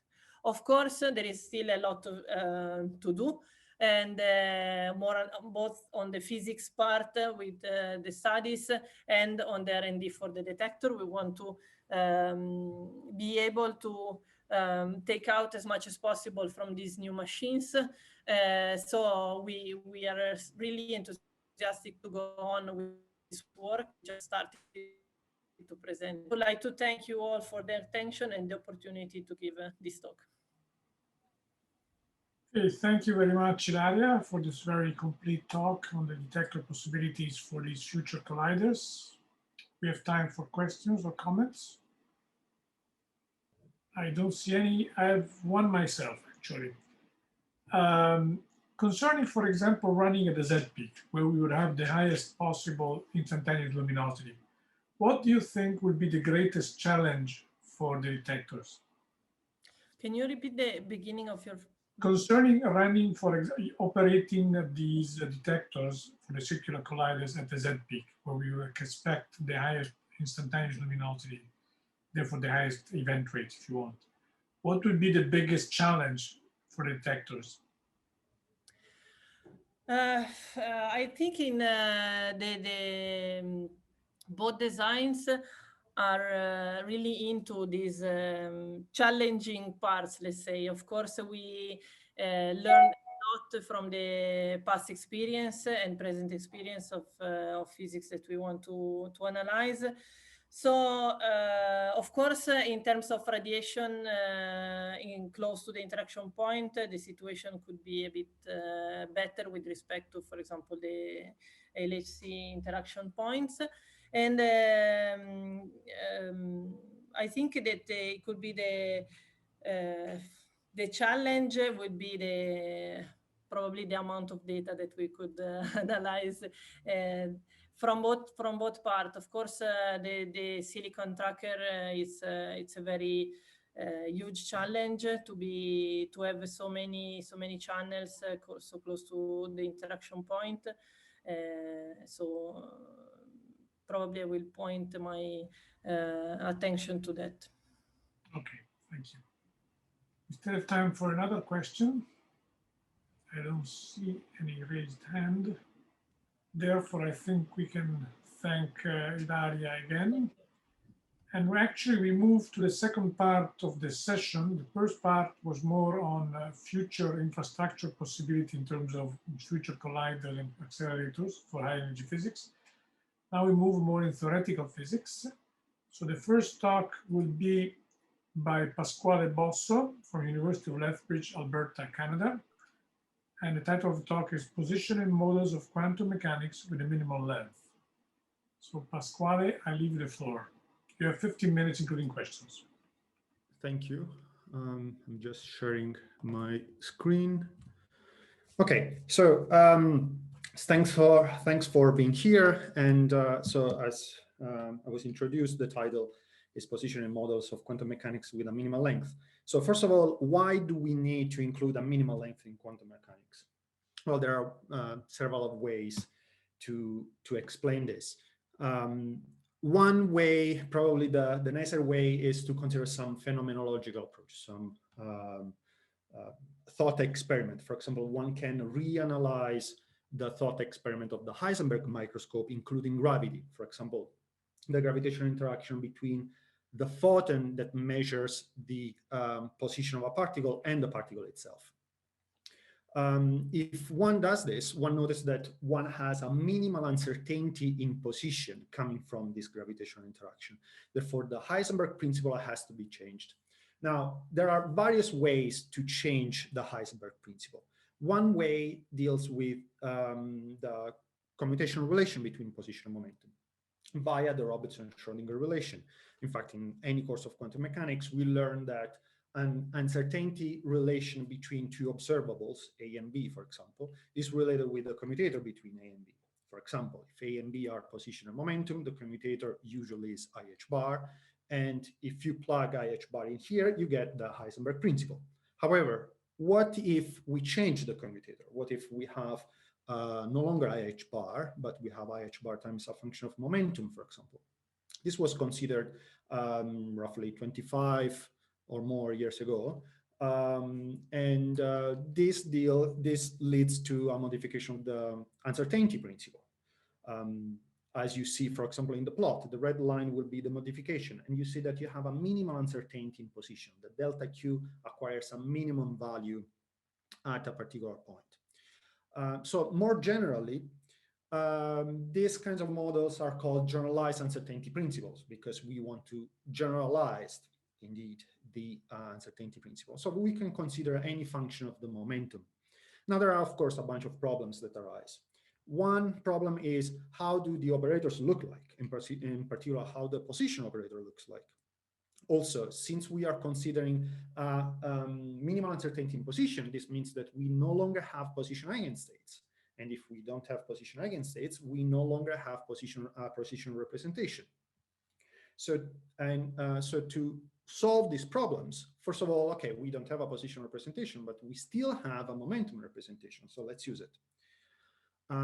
Second, in the momentum representation, the momentum operator is a multiplicative operator, so that's good. As for the position representation, for the position operator, we can just rely on the commutator and be inspired by the commutator to find the form for the position operator. And it's true that we don't have position eigenstates on which representing a state of a physical system, but we can consider a new set of states. For example, we can consider the states of that are characterized by the smallest uncertainty in position. These states are generically called maximally localized states. Now, beyond the technicalities and all the calculations, it's interesting to notice that these states are basically sort of relatives of the Gaussian pockets of usual quantum mechanics. In fact, in normal quantum mechanics, Gaussian pockets are states of minimal uncertainties, minimal uncertainty product. Another thing to notice is that this quantity P naught. Now, this P naught appears here, is defined in this way, but we will see its meaning in a moment. Okay, so we have these maximally localized states. Now we want to represent any physical state in terms of these maximally localized states. So we basically want to project a state onto this set of maximally localized states. This means basically we create a sort of transform between the momentum space and these states of maximally localized space of maximally localized states. Sometimes it's called quasi-position space. And of course, the inverse transform from the quasi-position space to the momentum space. This is a sort of generalization of the Fourier transform. In fact, the logic is very similar. Once we have this transform, we can also study, for example, some very special system. For example, what happens to the free particle? This means we are studying the momentum eigenstates. In momentum space, that's easy. It's a Dirac delta, where P tilde is the momentum eigenvalue. In quasi-position space, we have, surprisingly, still plane waves. However, plane waves, in this case, are no longer P tilde over H bar. Sorry, the wave number are no longer P tilde over H bar, but they are P naught, that same P naught that I showed you a couple of slides before. And this means that basically the Broglie relation gets changed, where instead of having P equal to H bar K, we have P naught equal to H bar K. Good. So at this point, also, there is a very interesting thing. Now you see that at the denominator in the integral, you have the F function. Now, depending on where this F function is the modification of the commutator. Now, depending on the shape of this f function, first of all, the f function has to be non-negative for mathematical reasons. But also, f function doesn't need to be an even function, which means, for example, that left-moving and right-moving waves will have, in principle, different wave numbers and therefore different wavelengths. So, for example, in this plot, you see two models. So the orange line corresponds to an even function f, and the blue line corresponds to a non-even function f. So you see that, of course, the plot is not symmetric for the blue case. Also, you see these dashed vertical lines. They signal the fact that although momentum can still run from minus infinity to plus infinity, so P can still run from minus infinity to plus infinity, P naught can, in general, doesn't. So P naught is bounded. This means that the wave number is bounded, which means that the wavelength is bounded from below. We have a sort of minimum wavelength. Nice. So what happens to the operators? Operators, we have seen how the operators look like in momentum space. We have a multiplicative momentum operator and a position operator, which is still derivative, a little bit more complicated, but not too complicated. In quasi-position space, with the transform that we introduced before, now the momentum operator becomes a function of derivatives, which, okay, it's complicated, but still, it's a function of derivatives. The momentum operator, instead, is not a multiplicative operator, as I said at the beginning, but it has a derivative part, and the multiplicative part multiplies by a complex number. So this is quite interesting. So basically, this also, again, reminds ourselves that we cannot treat the momentum operator, sorry, the position operator as a multiplicative operator, because otherwise we would have to multiply by a complex number. Now, we have basically everything to study some very special system. For example, the particle in a box. Particle in a box is a typical exercise that we do in a course of quantum mechanics, and we find a quantization condition for the stationary states in the box, for example, for the wave number, k. Now, n is an integer that runs from 1 to infinity. Running from 1 to infinity means that we have an infinite number of allowed states in the box. And the fact that it goes up to infinity means that k can be arbitrarily large, which means that the wavelength can be arbitrarily small, which means that we can fit any stationary state in the box. This means basically we don't have empty boxes. We can always put something in the box. However, if we include the generalized uncertainty principle, first of all, we need to account for the fact that left and right moving waves have different wave numbers. Also, since P naught, remember, was bounded, also k is bounded, which means that we have a maximum number n, maximum integer n, which tells us that we can fit in the box only a finite number of states. And also, since k has a largest value, a maximum value, we have also a minimum value for the wavelength, which means that we may find boxes which are so narrow that will not be able to fit any states. Basically, it means that we have empty boxes. Another interesting system to study is the case of the potential barrier. Again, this is a typical exercise in first course of quantum mechanics. And in particular, we can study the transmission coefficient and the resonance of the transmission coefficient through the barrier. So tunnel effect. And if we focus on the free wave in the region of the barrier, we find resonances when the wave number satisfies the condition that you see in the first line. So again, the wave, this wave number is regulated by an integer that runs from 1 to infinity, which means that we have an infinite number of resonance energies. And also this means that so it doesn't matter the width of the barrier, we will always have an infinite number of energies, of resonance energies. With GP, the situation changes because again, we have to account for left and right moving waves. So the condition on the resonances changes a little bit, but also since k is bounded, also n is bounded, cannot go up to infinity, which means that we have a finite number of resonance energies. And also, since K is bounded, also the wavelength of the free particle in the region of the barrier is bounded, which means that we can find barriers that are so narrow that will not present any resonance energy. So let's see some plots. So for example, this plot is for the case in which the barrier has a width that is larger than the minimal width necessary to have a resonance. And then you see, for example, the green line corresponds to usual quantum mechanics. Blue and orange line corresponds to the generalized uncertainty principle. And then you see, for example, that the peaks are shifted. But more interestingly, something happens when we consider a width for the barrier, which is smaller than the minimal width necessary to have a resonance. Look at the blue line, for example. The blue line, even when the energy is below the height of the barrier, the blue line tells us that the transmission coefficient is still 1, which means basically that an incoming wave doesn't see the barrier. And this again makes sense in terms of a minimal uncertainty in position, because if the barrier is narrower than the minimal uncertainty of the model, basically the wave cannot see the barrier, and therefore it will go through undisturbed, even when the energy of the wave is below the height of the barrier. So just to summarize, we have seen what GUP is, what the generalized uncertainty principle is, which is a phenomenological approach to include a minimal length in quantum mechanics.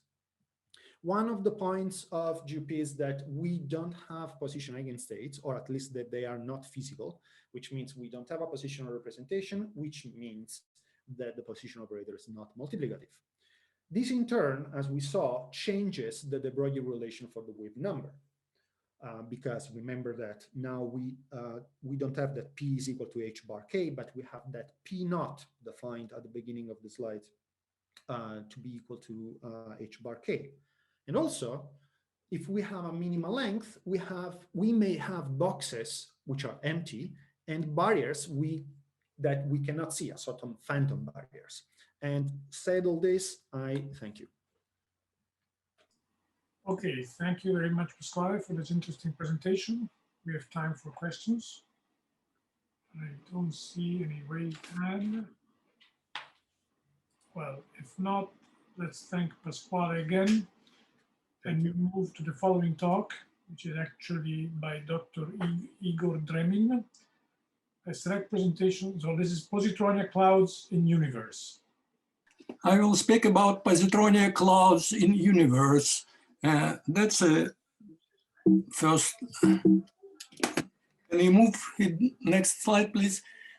I will speak about the recent results, recent observations of the intense emission of gamma rays with energies 511 kilo electron volts. That is exactly electron mass. And these gamma rays are intensively emitted from galactic center and within terrestrial thunderstorms. And this effect is not yet understood well.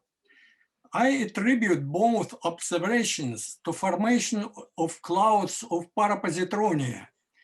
Each parapositronium decays usually into 2 gamma quanta with energy just energy of mass electron volts. These facts also closely related to the well-known in experimental particle physics excess of soft d leptons and photons over their calculated supply from all well-established sources of strong interactions. So it has also 2 implications. I claim that electromagnetic fields are responsible for this effect because the outcome of a collision of 2 charged objects, 2 nuclear in particular, is especially soft if they don't come very close to one another, but pass at large distances, large impact parameters, and only their electromagnetic fields interact. These processes are named ultra-peripheral because of the large spatial extension of electromagnetic forces compared to the much lower range of strong nuclear interactions. NICA collider provides facilities just good to show that very soft d electrons, parapositronia, and photons are abundantly produced in these grazing collisions. Energies of the NICA from 5 to 11 GeV are above the thresholds for their production, but below the thresholds for production of heavier lepton pairs. I claim that the electrons and parapositronians form the dense clouds in the universe. Next slide, please. How do we describe the ultra-peripheral nuclear collisions at NICA collider? Two photons from electromagnetic fields surrounding of two nuclei collides to produce E plus E minus pair or positronia. Positronia decays to two gammas, as I mentioned. It is quite easy to calculate the cross sections, differential cross sections for these processes. They include the integral for here includes photon fluxes, which are very strong proportional to z squared, and very soft because of energy, share of energy is very small. It's very soft photons. And also one should multiply it by perturbative cross sections of production of electron-positron pairs, which is also well known since Bright-Wheeler formula. And after that, we get that distribution of masses is very soft because of the denominator at small masses is very large. And at the same time is the factor Z alpha to force power is obtained here.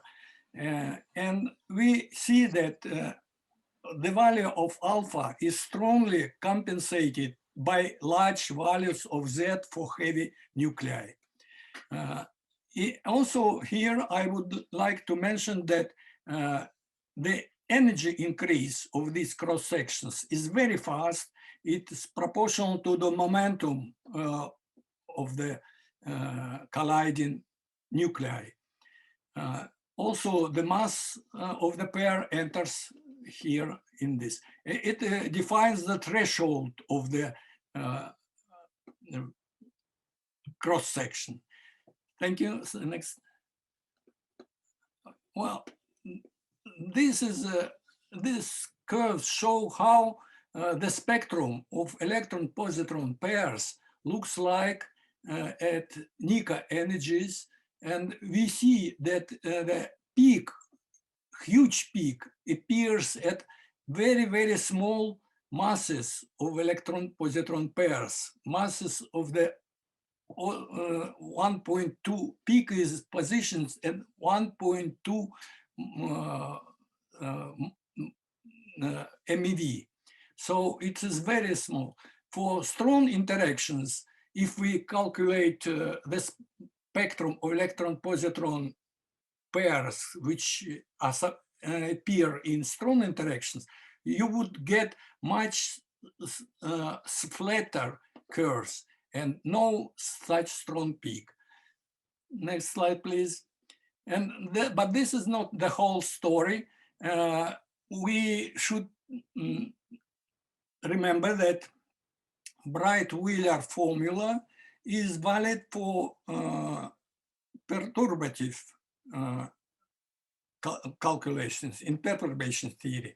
However, the non-perturbative factor should be accounted in this process by Sommerfeld-Gamma-Sakharov factor. The point is that at the production point, E plus and E minus in pairs with low masses close to 1 MeV, they move very slowly relative to one another.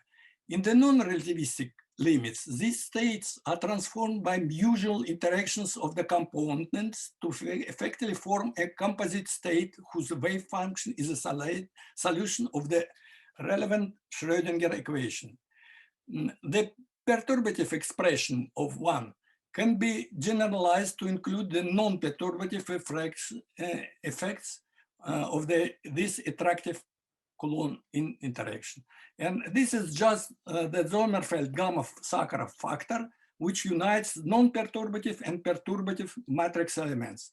The Sakharov recipe of its account for production of E plus, E minus pairs consists in multiplications of the differential distribution 2 by the SGS factor. So that, you see that this factor is proportional to 1 over V, 1 over the relative velocity of the relative motion electron and positron in the pair. If it's small masses, this V is very small. So this SGS factor is very important for small masses. Please, next slide, please. And if you properly take into account, then the distribution of the electron of masses with the count of SGS factor is written in this way. So here you see this factor. So the distribution of the relative velocity is easily also obtained. And we can get the corrected with SGS factor. We take into account and please show next slide, please. And if we take this factor into account, we see that it is shown by curve A compared to purely perturbative curve B. It looks very small in general, but it is not so small at small masses. These masses in the region of threshold for production of two electron-positron pair. And you see that this factor here is huge even. So if you take correctly this factor, you can get very many electron-positron pairs produced in ultra-peripheral collisions with very, very low masses, which could form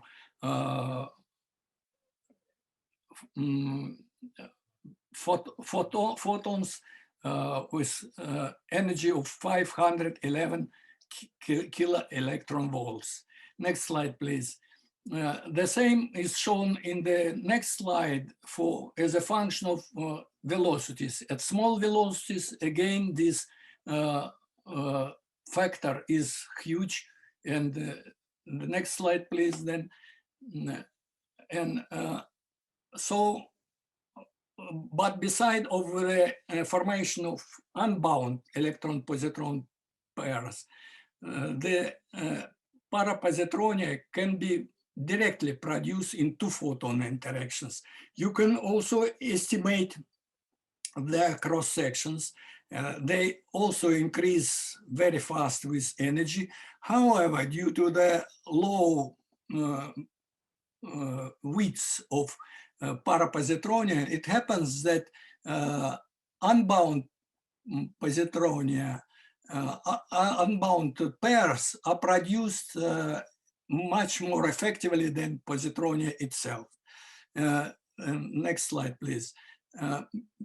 And but if you consider just the decays of Positronia, then for ethnic energies, they produce peak at 511 kilo electron volts at each energy. However, this peak is very wide because of the motion, relative motion of Positronia produced in the center of mass system there. So now I come to the conclusions. Next slide. And we see that thresholds of ultraperipheral processes are given by the factor argument of the logarithm, and it is squared root of energy or momentum at low energies, the ratio of mass of pair by the factor, ultraperipheral factor, which is calculated by, if you know form factors, and they are really well known, so that the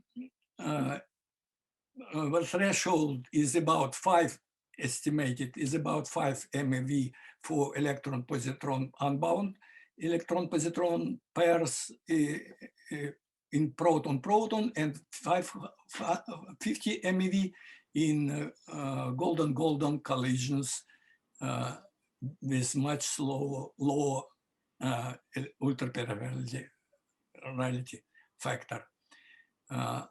So I have shown that electron-positron pairs are abundantly produced there. And since Nickel energies are low enough, mu plus mu minus pair are not produced there, and we can directly observe this effect of E plus and minus production at these collider energies. And if you look at the 0.5 here, I claim that abundant production of low mass pairs is a general feature of ultraperipheral ion collisions with energies exceeding the thresholds.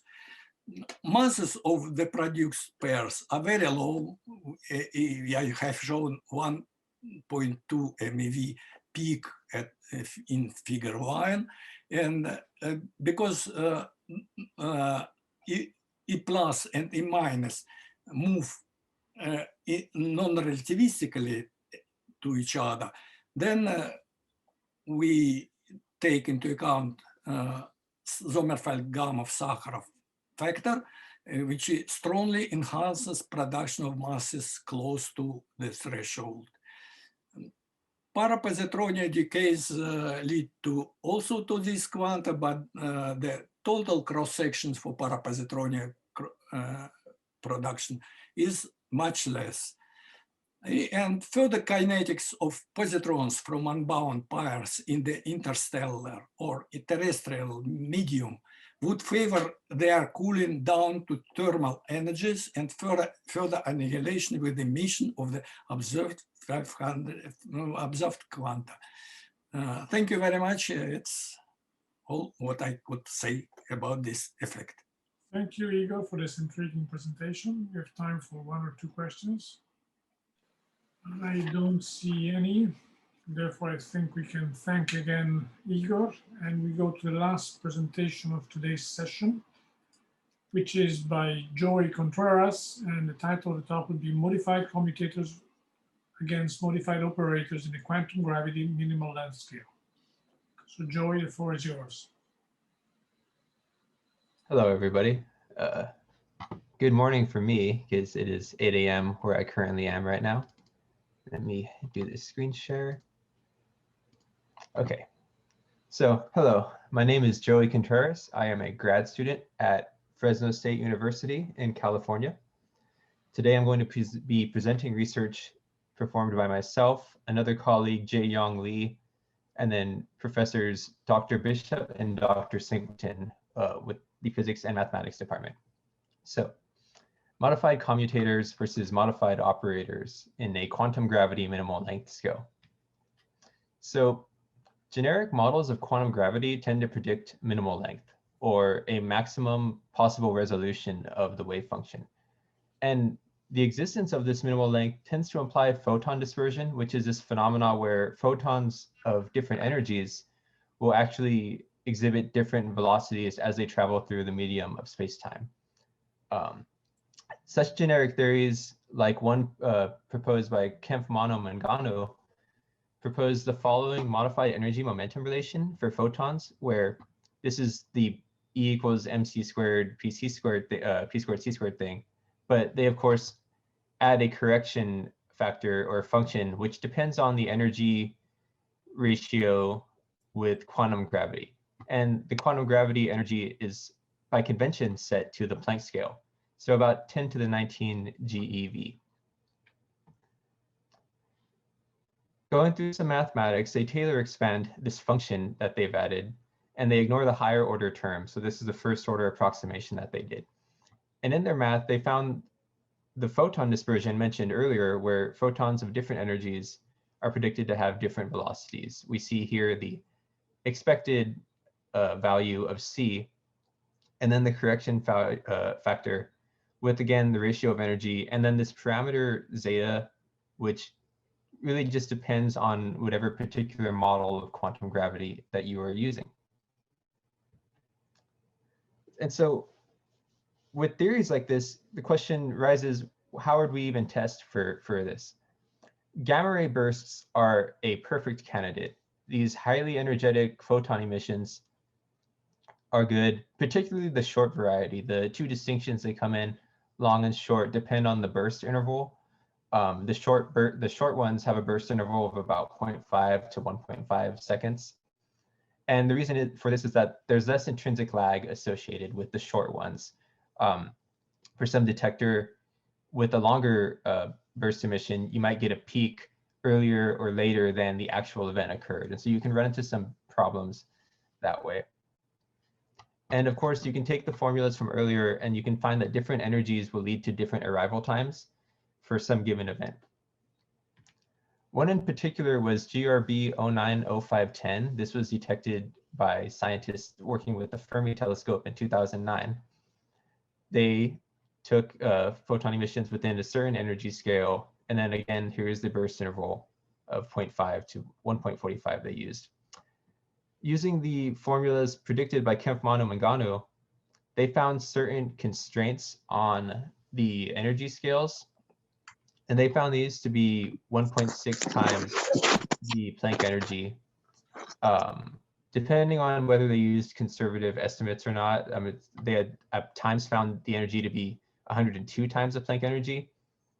And this isn't really what the expected result would be. We expect to see effects of quantum gravity well before reaching the Planck scale, and not well after. And so with generic models, observational data doesn't really show the kind of dispersion implied by Kempf, Mano, and Gano. And so it raises the question, is space-time smooth? Is there no such thing as a minimal length scale after all? And so if we want to retcon or save minimal length, it would appear that a new approach is required, or at least a modification. And this is where our research comes in. We introduced new forms of the modified momentum operators. And here are two such choices, not that one is more special than another, of a hyperbolic tangent or inverse tangent. And the reason we introduce these forms is because they have bounds. At high momenta, as p goes to infinity, they have bounds of plus or minus p naught. And then at low p, they actually just reduce to the standard momentum operators. And this becomes important for a variety of reasons. One such reason is that the modified momentum will lead to modified energies in the energy momentum relationship. So here's the standard one that's followed by convention. And for the photons in particular, where this m squared c to the fourth term drops off, the energy expressions then become the following, where here is the corresponding modified energy for hyperbolic tangent, and here is the corresponding modified energy for arc tangent. Now, this is important because if you go through and check for this dispersion relation or phenomena that we alluded to earlier, you'll find that the photons should arrive at the same time. There actually is no such dispersion where the photons will experience different velocities depending on their energies. And this is good because now this avoids the constraints found in observational data with regard to GRBs. And so that's fine and dandy, but is there still a minimal length scale? You know, that was the point of all this tomfoolery. So if we look at the Heisenberg uncertainty principle, this is the standard one, you know, nothing strange here. With standard position and momenta operators, we see that as the uncertainty in momenta goes to infinity, we expect the uncertainty in position to drop to 0. And so there's no minimal length scale in the standard Heisenberg uncertainty principle, which would suggest that we would need to modify things just a little bit. Kempf-Mangano actually did something like this, where they only modified their position operators and not the momentum operator. And it led to this extra term beta. And they actually did get a minimal length, but it was at a local minima as shown in the following graph. For us, because we modified the momenta, we also chose to modify the position as well in such a way that we maintain the standard relationship where it has the same form as the standard Heisenberg uncertainty principle, but now the position and the momentum operators are modified. And here are the modifications for position that correspond to each different momenta that we proposed. So when the momentum reaches its maximum value, because if you recall from earlier, the hyperbolic tangent and the arctangent we proposed do have bounds as the momenta gets higher and higher. And because of that, when we go through and check the Heisenberg uncertainty principle, there is now a minimum value for the uncertainty in position. And so minimal length is still apparent in this model, and there is no conflict with observational data. This sidesteps the constraints, if you will. And so in conclusion, there's a way to use modified operators where you don't lead to any photon dispersion and thus are consistent with observational data. You can still have theories that predict a minimal length this way. And so I guess the main thing would be to say, if you want minimal length in a theory, it would appear, at least to us, that modified operators are a preferable approach to quantum gravity in current models. Thank you. Okay, thank you, Joy, for this interesting presentation. We have time for questions. I don't see any. Therefore, I think we can thank Joy again. And actually, I would like, since you are the last speaker, to thank all the speakers in today's session.